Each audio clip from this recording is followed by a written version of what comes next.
creativity. I mean, these are fantastic things that drive us. It's why you're all here on your first day of your holidays, which I think speaks to the passion that you bring to supporting young people to get better. So we want to just delve in very quickly here into that passion and share them across this room here today. Because at EC, if you've worked with us before, it's great to see some familiar faces in the room. We talk about this concept of collective genius all the time, and Jamie opened with it today as well. The true genius in this room is all of us. The room is the smartest person here. All of us are smarter than any one of us. And so we're not going to have any experts speak at us today. We're going to speak with each other as professionals and as educators. And so we like to do that really by getting us all started on a Monday morning by doing some speed dating. It is professional speed dating, unless you're looking for love, and then by all means. That's absolutely up to you. So all you need for this is your name tag, as you've got around your necks, and we're going to really shake up this room a little bit. So if you've got your laptops or tech open or your bags, just close them, put them on your seat, and quite literally, you'll see Maddie's at the top of these stairs. What we're going to do is make a huge circle, basically 2 lines, 1/2 meter apart, going all the way around, up the outer staircase there, and then along the back as well. Okay, time is 60 seconds, and the outside line will go first. Set, speed date, go for it.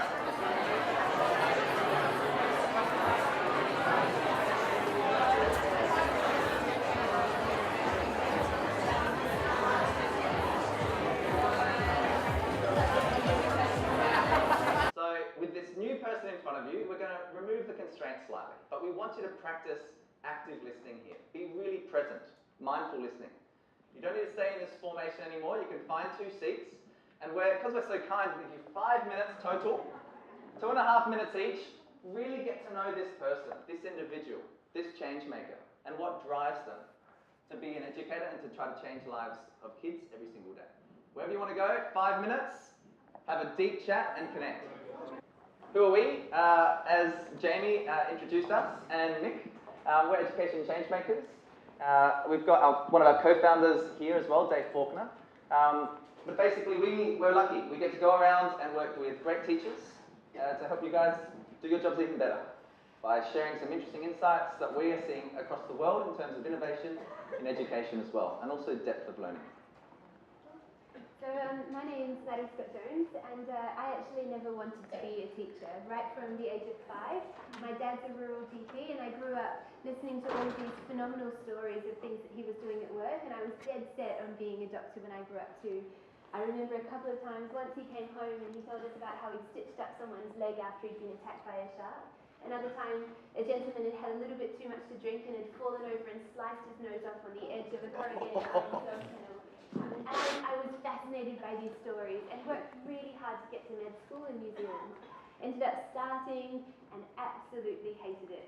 My mum was a teacher, and so she was saying, why don't you just go and try teaching and see how it goes, give it a shot. And so I thought, well, I'll do that for a year. I moved to Melbourne while I sort of worked out what it was that I really wanted to do with my life. And I absolutely fell in love with education. I feel so lucky to have started in this phenomenal profession where people come in on the first day of their holidays to share an authentic learning together. I have done a bit of study, and I've got 3 master's degrees, and would say that I'm absolutely a lifelong learner. So I'm really excited to be engaging in learning alongside you all again today as well. I'm really passionate about supporting our new teachers. At the moment in Australia, there's a hideous statistic that 1 in 2 teachers leave in their first 5 years of the profession. And I think that's unacceptable, and that we need to be doing more to support them in their first few years of this fantastic profession. I'm also a STEM teacher by trade. I worked in a Catholic girls' school in Melbourne for a number of years before joining the EC team 18 months ago as a biology and psychology teacher, and I'm particularly passionate about engaging girls in STEM subjects. Great. So that's Maddie. She also likes to run half marathons in her spare time, so she's doing lots of cool things. My name's Luca Parry. I am a Greek-Welsh hybrid. Luca is a Greek name. Parry, of course, is Welsh. I grew up in Adelaide, a beautiful, livable city that it is, of course, and went to great schools, both Catholic schools. My mum was a teacher at Cabra Dominican College in the inner south of Adelaide, and I had a brilliant education, which wasn't the case for my ancestors. In fact, on my mother's side, and my mother herself, didn't have a great education. My yaya, which is my great-grandmother, had 2 years of formal schooling. So, if I got a participation award and I went and showed her, she was overjoyed. She was thrilled. I just couldn't lose. So I really became, really passionate about education. At 18 years of age, I moved over to Wales and lived in Dublin for 6 months, and that was a pretty formative part of my life, actually. Before that, I was a city kid. I thought driving to the Adelaide Hills, 15 minutes, up the freeway, was going to the country. I really hadn't seen much of this incredibly vast country and the diversity that exists within it. So living in Europe for 2 years, I started to get in touch with my roots. I started to learn modern Greek before coming back and studying education at uni in Adelaide.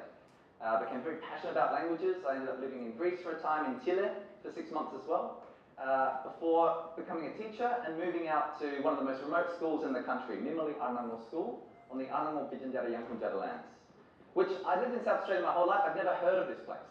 It showed my naivety, my ignorance, I would even say, to be honest. And I stayed in this remote community for 5.5 years. For the first 4 years, I was a teacher and ICT coordinator, and then moved into the principal role as well at 27. And it transformed my life. And we did some really amazing things there, largely because the principal that I had when I first began was inspirational. She has shaped my educational journey alongside the Aboriginal educators as well. So I currently speak 5 languages. 2 of those are the Indigenous languages of that part of Australia, Bijinjara and Yankunytjatjara, beautiful languages. And I have a couple of master's degrees as well, one in applied linguistics, one in instructional leadership from the University of Melbourne. What I'm passionate about is just helping others to be the best they can. I'm obsessed with motivation science, love the work of Daniel Pink, love the work of Kim Cameron. I'm always reading into these kind of positive psychology interventions as well. So I'm just really glad to be hanging out with you all here today and hearing some of your stories in the classroom too. We've also got Dave Faulkner, and he's got a pretty amazing journey, filled with authenticity as well. So rather than have him do a brief intro, we're going to take you into his case study. The reason we like to do this is if you go to Harvard Business School to do your MBA, you will learn not through lectures in a lecture theatre like this, you'll learn through case studies, up to 200 of them across your degree. And it builds this really amazing decision-making capability and gets some insight into the journeys that educators and leaders have taken before as well. Thanks, Dave. Cool. So you'll see from my case study that I hire people that are much smarter than me. But I grew up in the northwest of Western Australia. And in the northwest of Western Australia, if you know anything about it, it's quite remote and it's quite disadvantaged. And so growing up, my education experience was pretty interesting. I only really had 2 types of teachers that I experienced. Those teachers that deeply cared, loved my community and wanted to live in the place that I grew up in, and they came and they really deeply invested in us. And then other teachers. And those other teachers that used to come in and out and never really showed that they were deeply invested in me, my family, or my community. And my dad was also a teacher at the same time. But growing up in these communities was also sometimes a little bit harrowing, because although I had a great family, I was growing up with friends who were experiencing massive amounts of domestic violence, substance abuse, and by the time I was 17, I had lost 3 friends who had taken their own lives. And I remember the 3rd time, I was really angry. And I was going around the house and I was yelling. And my dad said to me, "Son, stop. Rather than look at the kids who are failing, who are causing, and there are many, why don't you look at some of the kids who are succeeding and see what they've got in common? See what actually is making a difference for them, and then maybe you can be part of the solution rather than just whinging about the problem." They were his words. Pretty tough love at the time. But I took his challenge, and I started to look around and I started to recognise that there was one thing that the kids had in common. The kids who were succeeding in my communities, in these really tough places, the places that mattered most to me. And it was that they had an adult in their life who had their back. Somebody who cared about them, somebody who made sure they got to school every day, somebody who made sure that good things were happening for them. And more often than not, in the places I grew up, there was a great teacher that had the back of every kid. And so I decided, not because I thought I'd love to stand in front of kids to become a teacher, but I saw it as the greatest lever for change in my community. the most authentic thing I could do was become a teacher to help the people I loved the most. So I went about and I became a teacher, and I did a Bachelor of Education in ESL and also in primary education. And actually the first school I went back to as an intern was South Hedland Primary School. And it was the school that I went from kindergarten to year 2 in. So I was going straight back to the places I cared about the most. And I remember that very, very distinctly, because I remember getting offered what was an internship. It was back before teacher registration was a thing. And you could get internships back then. So I got the privilege of being able to teach full-time and study full-time in the last 6 months of my degree. And at this point in Western Australia, there were only 5 jobs left. 5 jobs that went to interns. So you can imagine in the middle of the year, what sort of jobs were left for the 5 interns. They weren't exactly the peak classes. And I got the year 6-7 class at South Hedland Primary School. And the year 6-7 class was pretty interesting. I remember going up to South Hedland, and when I got to the gate at South Hedland Primary School, the deputy principal was there to greet me. And she was so very happy to see me. Like, just a little too happy. She's like, "David, welcome. We're so glad to see you." I found out later that she had been teaching the class for 4 weeks because they couldn't get a substitute. And then I met the other deputy. She was also very happy to see me. And then I met the principal, and he said to me, "Welcome, David. Welcome to this class. Now that you're here, we're glad you showed up, by the way." This worried me a little as well. Glad you showed up. These kids, and they've all had more experience than you. But good luck. I hear you're a local. You'll be fine. So I remember taking this first class. It was 32 kids, 23 boys, 9 girls, really tough kids, street smart kids. And I remember walking in on my first day after my 2 days of orientation. It was after morning tea, and there was just one kid in the class who had got in early. He'd got into the class early, and his name was Morris. And he was sitting on the desk as I walked in. It's pretty hot, it's 38 degrees Celsius in Port Hedland. He's sweating, and he's sitting on the desk. And as I walk in, I thought, great, my first student. This is going to be great. Here I go, I'm a teacher. And I open the door, and he looks up at me, and he scowls, and he says, "What the beep do you want?" And that was my introduction. That was my introduction to teaching. And I looked at Morris and I thought, whew, how do I respond? Because at this point I'm a 21-year-old male and I actually just want to, come on mate, you can't speak to me like that. I'm a teacher. I've almost got a degree. And I didn't say that though. I looked at him and I looked in his eyes and I realised, I took a deep breath because I realised that Morris was one of the kids that I got into teaching for. And I realised what he was actually asking me is, oh, here goes another one. Do you actually care? Do you give a damn about me? And so I looked at him and said, mate, I want to teach you. I want you to have a great experience. And I'd love to tell you that Morris went, well, fantastic. Welcome to the classroom. It's great to have you here. I'll make sure I get all the others in line for you. He did not do that. He sort of scowled and sat on his chair. But what I did learn from these kids that I was very privileged to learn was that actually if I didn't make learning authentic, if I didn't make it real from the very beginning, none of the stuff necessarily that I'd learnt at university was really going to work with these kids. I had to make this learning real. I had to make it purposeful, and I had to make it something that showed them that it was going to make a difference in their life, was going to bring some light and some joy and some reality and some skills that they were going to be able to use. And so I worked very, very hard in those 6 months to do that. Morris actually won the Citizenship of the Year award later on that year. But I want to fast forward a little bit because at the same time I was also applying to be a principal. And I became a principal when I was 24 years of age, and I would go to different places in the country. But I want to go forward a little bit. I was 27 years of age. I was living in a place called Kununurra, and beautiful part of Western Australia. I love the Kimberley. It was where I grew up, so I was back in the northwest. And I was absolutely loving life. I was the head of primary by this stage. I had 600 kids and 30-odd staff, and I was really enjoying it. It was a challenging job, but I loved it. But I remember getting a phone call from the Minister for Education at the time. And she was on the phone and she said, David, I'm here at Halls Creek District High School, and I've just fired the principal. Because today, there are 37 kids at school, and there are almost 400 on the roll. And they knew I was coming. This is the worst school in Australia, and I reckon, from what your director has said, that you are the only one stupid enough to come and be the principal here. Literally her words. I saw her the other day and we had a good laugh about it. And I'd learnt by this point that you don't just take jobs without asking your wife. So I decided I would ring my wife. I said, Minister, can I just ring my wife? I'm sick of sleeping on the couch for taking jobs that I should have asked her about first. And I'll just ask her what she thinks of it. But I was excited because Halls Creek was a place my grandparents and my parents had been. My dad had been a teacher there.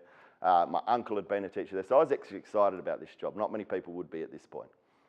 But I remember ringing her up, and the first thing that she said was, before I even got a word in, have you seen the front of the Australian newspaper today? I said, no, why?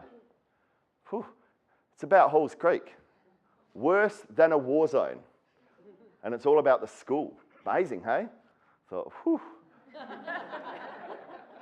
And then she said, and it's in the local newspaper as well. 300 injured in machete fights in Halls Creek. Wow, that place must be tough, huh? Anyway, what did you want to talk about? I said, how do you feel about moving to Halls Creek? We've got an 8-week opportunity to go down there. It's the term 4, 2006. The minister wants us to go and do the job there. And she said, that sounds like a great opportunity for you. Make sure the department keep my house up here in Kununurra. You enjoy that 8-week travelling back and forward on the weekends. If they give it to you permanently, then we'll have a look at it. So I want to fast forward to Halls Creek because Halls Creek was an interesting school. This is my first day walking into Halls Creek after accepting the job. I hadn't actually started at the school, but I was walking in to check it out. And I took a photo because I just actually, the A had fallen off, and so I stuck the A back up in Halls Creek. And it was a school that was pretty large and it was pretty ugly. And it spanned across about 5 acres. And I remember walking in the first day and opening that door. And the first thing I recall was seeing somebody screaming at the top of their lungs, about 7 centimetres from a little boy's face. And I thought, what is going on here? Really angry. Telling him what a despicable child he was. And then took a pause, turned around and saw me and said, I'll be with you in a moment. I was later to find out this was who was leading the school at the time. My deputy principal that I was going to be working with in a couple of weeks' time. I thought, this is a pretty interesting place. And she stopped and she introduced herself, and then she started to show me around the school, show me around this really large school. She took me into the first class, which is the high school boys class. And it was great. I knew it was the high school boys because it said high school boys on the door. But when I walked in, there was just this man in tatty clothes sitting at the desk with his feet up reading the newspaper. I thought, oh, isn't it nice that they let the janitor have his break? Because it's pretty hot outside in Halls Creek. So I walk up to introduce myself to the janitor. I say, g'day mate, my name's Dave. I'm here to be the principal next term. What's your job here? And he sort of looks up at me and says, I'm the high school boys teacher. Now, I hadn't seen any kids in the class. I said, oh, great, high school boys teacher. He wasn't really dressed appropriately, but I thought, no problem. What are they doing? Are they out, maybe they're doing some woodwork, maybe they're doing IT, maybe they're out in the community doing some great community work. Your duties other than teaching, obviously. He said, nah, mate, they're here. So I looked around again in one of these dongers. I was like, couldn't see any kids, but sure enough, behind a couple of petitions, there were 2 kids. 2 kids that were there that day out of the 30 that were on the roll. I said, oh, fantastic. So what sort of authentic learning have you got them engaged in today? And he said, I don't know. Only 2 showed up, so I didn't think it was worth teaching them. So I looked at him, I said, well, I haven't started yet, but we're going to have some discussions about the opportunity that you have in front of you when you have 2 kids in a classroom. So I decided I'd go and see what authentic, personalised learning they were doing for the day. And in a community that struggled with domestic violence and issues around violence in the town, they were watching Fight Club. Fight Club was their curriculum that they had chosen for the day. And so I started to recognise that we had a bit of a problem, and there were lots of other things that happened. Occasionally I would open a door when I was walking around that school and I would see some incredible learning going on in the classroom. And they were the teachers I remembered as a kid, those teachers who cared deeply, and they were there, but they were hiding. They were hiding in an environment where they were just getting great work done. A few weeks went on and I came back and I was ready to start the school. I came back down to Halls Creek to start at the school. And I remember thinking about all the things that we could do, all of the different challenges. We got started at Halls Creek. We started really well. We had the community come in and they set the vision for the school. They did some incredible things. But when I looked around that school and I saw that there was a 37% attendance rate, when 4 out of 5 kids were getting suspended that were turning up to school once a term, I knew that we had to do something about the learning environment. But I didn't really have the answers. I'm 27 years of age and I didn't really know what I was going to do. So we got a few things done and I started to ask staff about what was working, what are the great things that we're seeing happen in this. But then I got a catalyst that happened about 3 weeks into those first weeks. We had lifted the attendance from about 37%, we're getting about 50%. We're getting a few more kids coming. We're starting to get a few more smiles on the staff and on the community, and a few more people are coming in. But the school is a long way from where it needs to be.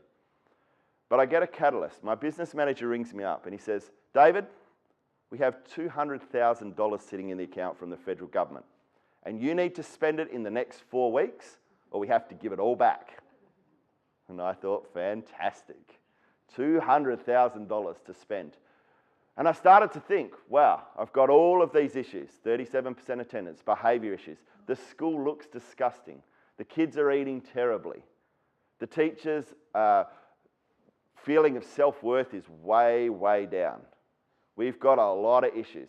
$200,000 is not a lot of money, but what are we going to do with it? One cool change that we would make would be to install air conditioning in the classrooms so that the school is the most appealing environment or comfortable environment to be. Not sure the exact context, but basically with 37% attendance, you're not teaching the right things. So it would be actually spending in the ratio you have there, I'd be releasing half the staff to at first start with intercultural understanding. So getting them away from the school, getting with the elders, getting with the women, the men, whatever the cultural context needs, and getting an understanding how, I'm guessing, a mainly Indigenous population, how they learn and how they approach learning and how they conceive the world. And the other, I would build in some incentives for students to broaden their horizons, so whether it's trip to Kununurra or Broome or Perth or whatever, incentivise the learning is that way, but making it real, not just a token, tourist trip away. Awesome. As you said, I'm sure Dave would have loved to have had all of your brains on it, but what did you end up doing with the $200,000? So I started to think to myself, because when I came up with my list of how I would spend $200,000, I certainly frittered away about $3.4 million. Which is a little bit of a challenge, right? And it's really expensive to do things in Halls Creek. So we had to think innovatively. We had to think about what could we spend the money on? How could we do this? So what I did instead was chucked out a challenge. Chucked out a challenge to the entire school community, teachers, students, grandparents, and said, how would you spend some of this money? You can spend up to $15,000. Come and pitch to a panel of community, school leaders and students about how this will change the game for kids. What would you do if you were to shape the learning that was happening in this school? From your culture, from your teaching experience, if you had the keys, what would you do? And from that, we got 37 different community, teacher-led, student-driven innovations that fundamentally changed the learning environment in that school and changed the way that people interacted. I want to introduce you to this couple because doing an authentic learning symposium, I think it's really key to look at a couple of those. So this was the school, and it was ugly. No question about it. It was not a nice place to be. There was barbed wire fences around it. It was grey brick. It did not feel like a place you wanted to come and enjoy learning. So someone said to me, we need to brighten this place up. We need to make it look better. Let's paint the outside of the school. I said, great. How much will that cost? $350,000. Because everyone wanted to bleed the community dry of money. They didn't want to be there. So they would actually just put up their trade costs astronomically. I said, well, that's not going to work. How much is the paint going to cost? And the kids had worked out the paint for how they wanted to paint the school would cost about $15,000. So we went, cool, let's buy the paint. How are we going to get the kids to paint it? We realised that the kids had thousands of hours of juvenile justice hours accrued. And we could get them to work those off authentically in a way that actually was meaningful for the kids. And so we actually used after schools and teachers, and the kids actually designed the learning. They worked out the math for how they would do this, how much time it would take to paint the school. They made it an entire project-based learning experience. And they turned the school from this to this in a very short period of time. The entire 5 acres of the school, not just the front of the building, obviously. So that was one of the experiences, and that was come up by a teacher, students, and very innovative experiences. The other was this: we had a great program going already called the Station Stills program. It was where kids went out and they learnt their rural ops. They really got really practical skills. And one of the teachers said to me, that's been working for years for the boys. What about the girls? What can we do for them? The girls love the pastoral stuff too. They love horses. Let's have a program. It was a primary school teacher that said, I want a horse program for girls. And so I said, okay, that's interesting. She goes, just give me $10,000 and I'll buy 10 horses. As a principal, you're going, 10 horses in a school? Well, it's authentic learning, but it's a little bit risky. But we did it. Our default was to say yes. And we created a program which was a horse mastery program for girls, but also special needs kids, and it actually ended up across the entire school. We did end up with 15 horses and a 10,000 acre property that someone gifted us. And this is one of my favourite pictures of all time because it's Jazz with her horse, Jazz. And Jazz was a kid that didn't see much point in coming to school because she had a life where she had to look after other kids, and she's super smart. But when this program started and she was given a horse to look after at 5 o'clock in the morning and then go to school all day and then come and learn gymkhanas at the night time, she went from a very, very low attendance to a 98% attendance and ended up through to year 12 and into university. A kid that struggled to read because she hadn't been to school much. So she just needed a really authentic purpose to go through. And this was one of my favourites as well because this is the kindy class that my daughter started at school in. And she started at school in this, and this is a class that when I first went to Halls Creek had 5 or 6 kids because the learning wasn't really relevant and the relationships that were being built weren't relevant. But with a great teacher from what we called the Bring a Buddy program, where a good teacher invited another good teacher to Halls Creek, we were able to get so many great kids in the early learning environment that were just absolutely kicking goals that we had to get another transportable in the school to actually house those kids. And for me, this was probably the moment that I was leaving Halls Creek. It was taken on the last day after 3 years, where the attendance had gone from 37% to well over 80%, where we had from 8 kids who used to come 90% to 180 kids who came over 90% of the time. There was great things happening in the school, teacher-led, student-led initiatives that were changing the game. We even had a program called the 6 in 5 model, where we'd changed the entire structure of the school, where kids actually got 6 days worth of learning across the 5 days, and actually Friday though was not compulsory because it didn't fit the community very well. So we designed learning. There was cultural lessons where you could go on a Thursday night, you could learn the language and you could go out and teachers could get engaged in that as well. And there was rich learning happening everywhere. We had teachers where we would now get 50 applicants for every job, whereas when we first started to get people for the job, you would get nobody applying at all. In fact, people would laugh at you when you would offer them the job in Halls Creek. So this was a school that had got to a place, and when I was reflecting on this, I remember thinking 3 years before when I was going to this school, I had someone say to me, why on earth would you take your daughters to that place? These girls at that point were just about to start. My oldest daughter was about to start kindergarten that year, and I remember saying to them, well, the reality is this. If that school's not good enough, if the learning environment isn't good enough for my kid, it isn't good enough for any kid. And for me, that's the essence of what authentic learning and real learning is about. That's what we work to engage. That's why you're here on your holidays, because you try to provide an incredible environment for every kid, every day. And that's what I would encourage you today as we look to unleash the amazing ideas that you have across your system. These were 37 ideas that transformed a highly at-risk school. You guys are incredible educators, and what you have the opportunity to do is learn off each other, steal ideas, and scale them right across your system to get amazing learning.